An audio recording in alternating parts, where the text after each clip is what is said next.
Excellent. Well, good afternoon, everyone. Hope everyone's enjoying the snow, so they're hunkered in for hopefully for the night. So yeah, I just wanted to provide some highlights to the committee as far as, again, we understand and recognize it's a pretty important project for the county.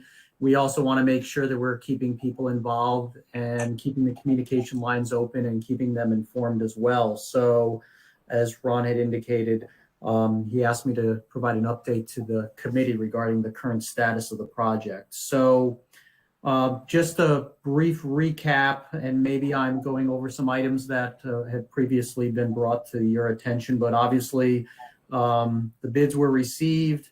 They were well under the original anticipated construction amount.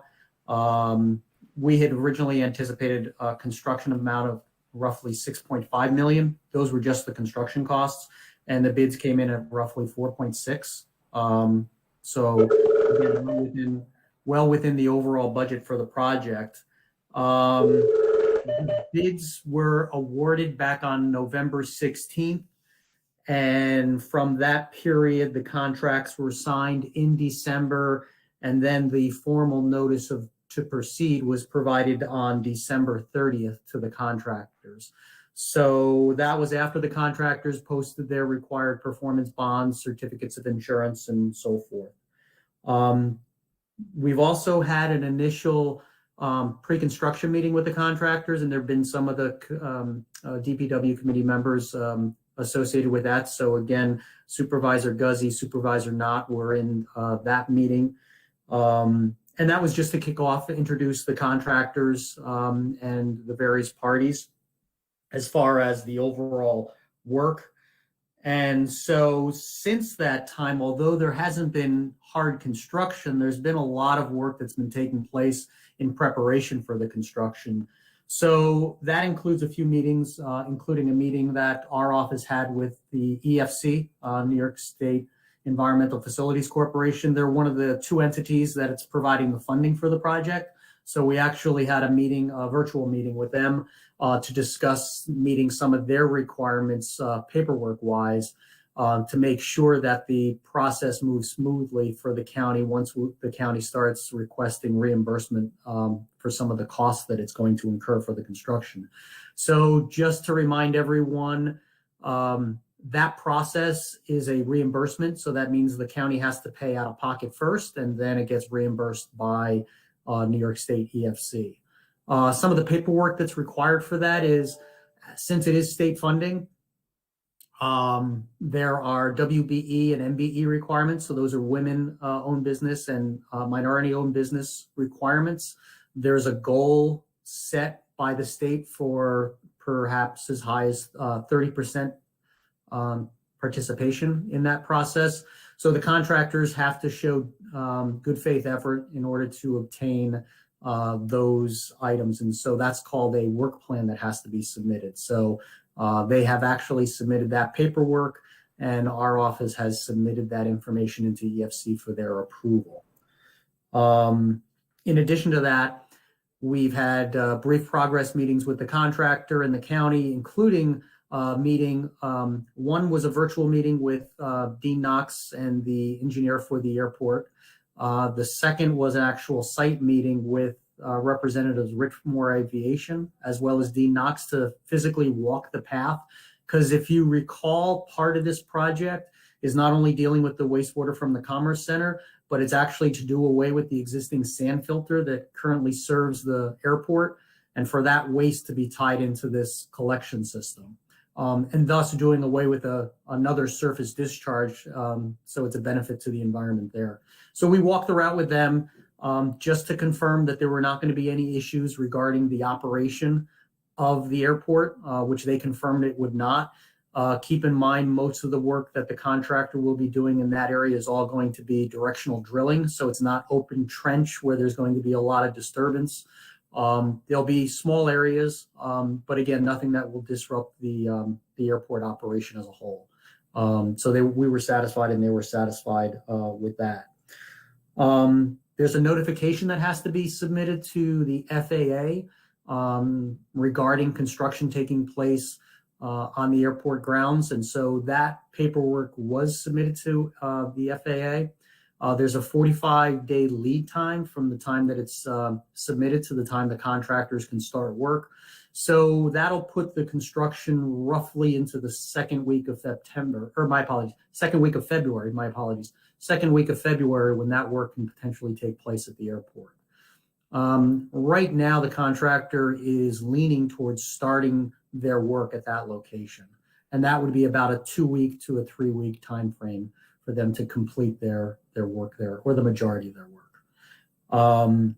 Some of the other background, the contractors have submitted the majority of their shop drawings. So again, that's for the materials and equipment that'll be used on the project.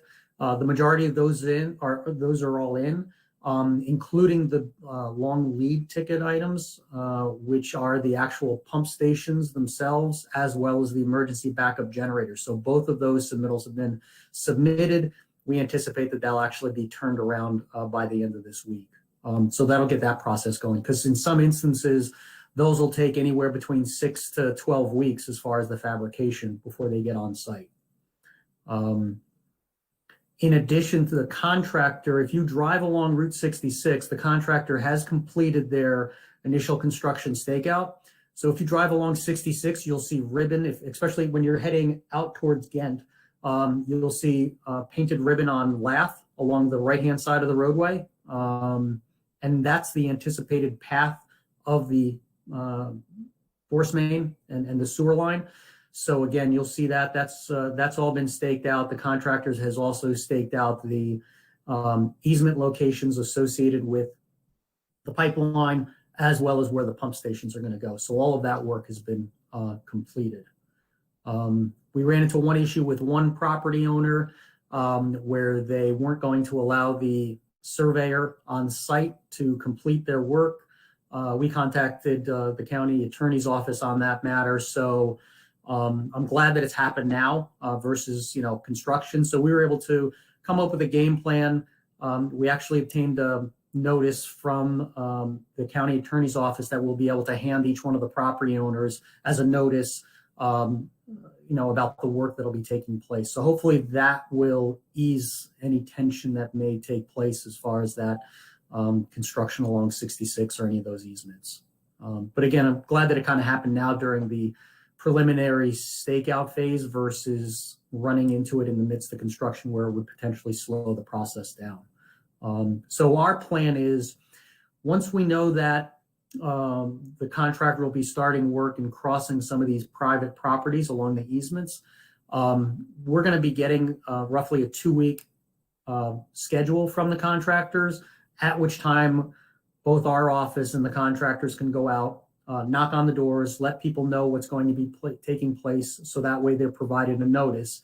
If we feel that we're getting any type of pushback or any concerns by those property owners, again, we do have a notice in letter format that just provides a telephone number to the county attorney's office for any questions. So that way the county attorney may answer those questions regarding what had transpired as far as the easements and the eminent domain process.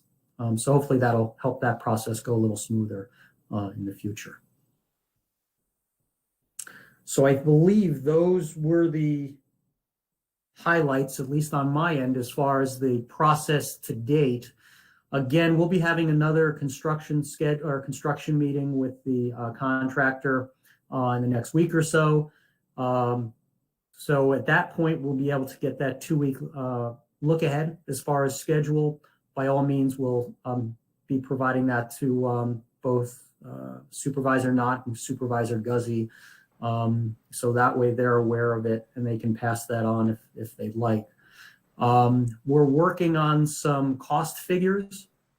Mr. Caponero had requested some cost figures as far as the impact to the parcel owners located within the district, because obviously since the cost came in less than originally anticipated, and what we had originally went ahead and received funding for, it'll help reduce the impact to those parcel owners. So we're in the process of putting together and updating that spreadsheet that was in the original map plan report that gives a complete breakdown for each parcel of what that cost is going to be. So once we get that together, we'll provide it to both the committee as well as Mr. Caponero. We're just, it's a bit fluid because the EFC funding is a percentage of the overall cost and then you have to subtract out any additional funding that the county receives. So if you remember, the county actually received two portions of funding. One was from Environmental Facilities Corporation, and the second was $1.5 million from the Department of Environmental Conservation. So we have to subtract that 1.5 out of the total figure and then recalculate. So like I said, we'll provide a breakdown to do a original cost and then what the projected impact is going to be to those parcel owners. But it will be less than was originally identified in the map planner report. And just, I don't know if I had mentioned this previously, but I think I may have mentioned it during the pre-construction meeting, but we believe one of the largest savings that took place on the overall construction cost was the fact of obtaining these easements. And I understand, although the county doesn't always like to go eminent domain, in this case, because we were able to obtain those easements and perform the majority of the work outside of the pavement area along Route 66, it resulted in a substantial savings to the county and ultimately the users within the district.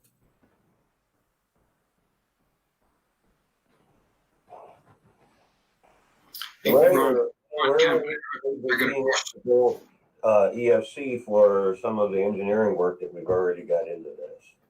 I'm sorry? Where are we with being able to bill EFC for some of the engineering work that we've already paid for in this project? Yeah, at this point, the county can make a submission to EFC for that reimbursement. It's a question of, again, keep in mind percentages as far as the overall project, but by all means, the county can start that process.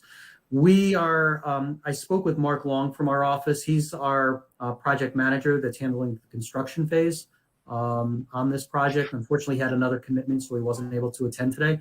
But I know we're going to be setting up another meeting with EFC that'll include Ron Caponero this time to to really talk about, if you would, the nuts and bolts as far as what paperwork needs to be submitted in the time frame and so forth in that process. So we're hoping that that's going to happen in about a week or so. Great. I see PJ's got his hand up. You have more questions, PJ, or did that answer it? Well, that kind of answered it. I'd like to be included in that meeting as well. And I think we already submitted some of the expenses for that, didn't we, Ron? No. No? Okay. Yeah, I think that was a previous, that one might have been through DEC last year, Ron, is that correct? Yeah, last year under your old firm, what we paid up until then. Okay. So yes, PJ, by all means, I'll include you in that meeting. Great, as well. thanks, Ray. Someone else has their hand up, but I'm not sure who that is. Who's the town supervisor? Sorry, that's me, Supervisor Hoatling. Oh, I'm very new to this, so I heard mention of not needing eminent domain, so I just wanted to make sure I understood correctly that this project can move forward without any need for any eminent domain. Is that correct, Jay? No, I'm sorry. The town, or excuse me, my apologies. The county actually did go through the eminent domain process. So my apology if I was unclear when I mentioned that. So the county had previously moved forward with an eminent domain process to obtain easements along the very frontage of several parcels, primarily along Route 66. And when we had originally put together our cost estimate, we were a little conservative on our numbers because we had some discrepancies, if you would, as far as the width of the right-of-way, the state right-of-way along Route 66. So a little bit of history. Route 66 technically is a turnpike, is known as a turnpike. As a turnpike, the width of the right-of-way that is under the control of the state is usually 66 feet in width. However, that being said, when we looked at old mapping along Route 66, number one, we were not able to find anything from DOT, even going down to the DOT regional office down in Poughkeepsie to find any mappings that confirmed the 66-foot right-of-way. And when we looked at the counties and the county clerk's office material and what surveyors were doing in the area, many of them were keeping a 50-foot right-of-way. So we were losing width. So what we needed to do is to gain width to basically go outside of the pavement area as far as the construction. And in order to do that, we obtained easements. Some of those were granted by the owners without any problem. And in other instances, don't quote me, but I believe there were roughly 26 parcels where there were slivers, literally anywhere between a foot and 10 feet of area along the right-of-way that we obtained for permanent as well as construction easements. Okay, so we did go through an eminent domain process on those. Got in it, this- but that's all completed. that has been completed, yes. And ultimately, again, keep in mind, most of those were in areas where the owners, they're not losing their right to the land, but they couldn't do any construction in there because they're right along the edge of the right-of-way anyway. But I guess the point that I was trying to make was, in the end, I understand that the eminent domain process can be a controversial process, but in this case, it really saved the county a tremendous amount of money overall as far as project costs. Thank you so much. Sure. Sarah, you have a question? Yeah, hi. I'm just wondering about the women and minority businesses. Do we have any? Or do you have to use some, or did you find? So there is a goal. So the way the state sets up the requirements is that there is a goal that they indicate. And in this case, for this project, it is a 30% goal.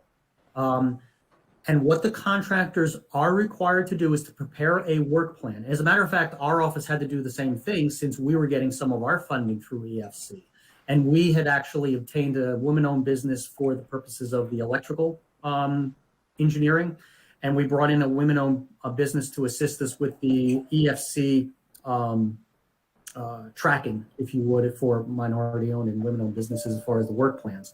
But there is a goal. The contractors are responsible to show good faith effort, reach out to whether it be contractors for subcontracts or to material suppliers as two examples, to show that they are at least going out and trying to find and bring them onto their construction team. If they find that it's not competitive and they're able to get sources that are cheaper, then they don't necessarily have to bring those minority or women-owned businesses onto their team. But they have to show good faith effort that they have at least reached out to those entities.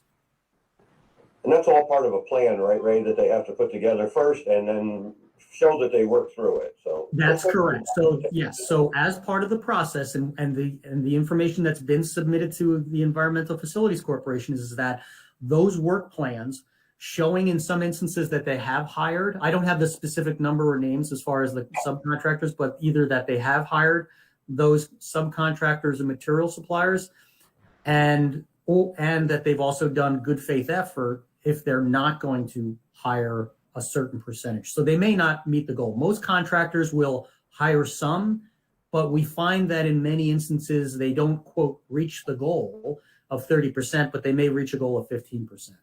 But as long as they've done their due diligence and they've documented the information as far as their work plan, Environmental Facilities has to approve that prior to the contractor moving forward. And Environmental Facilities has approved both contracts. Thanks. very good. Ron Caponera, did you have another question? You had your hand up earlier. Did that get answered? No, I'm all right. We're Okay. all right. We're just waiting for that meeting with EFC. Yep. Get the ball rolling. I was part of one of those meetings and it did seem like they were there to be helpful for us, though. That was encouraging. So, yeah, that was when you were out of having surgery there, but, yeah, we'll get you involved. Anybody else got any construction projects or process questions for Ray or I or anybody?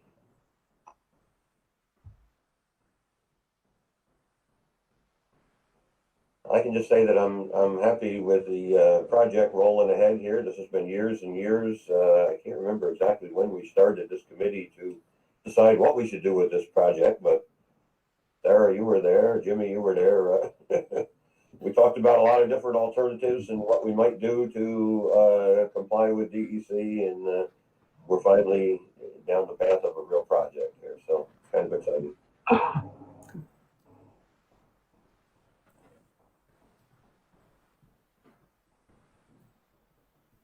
questions for anybody? If we got no questions or comments, I'll entertain a motion to adjourn. Make a motion to adjourn, Jimmy. I'll second it. All in favor? Aye. All right. Aye. Bye, Thanks, everybody. Thank you, See everyone. you at Public Works. Okay. Thanks, everyone. Yep. Thank you. Good job. Thank you, Ray. All right, bye now. Thank you. Ronald McDonald, you ready for the next one?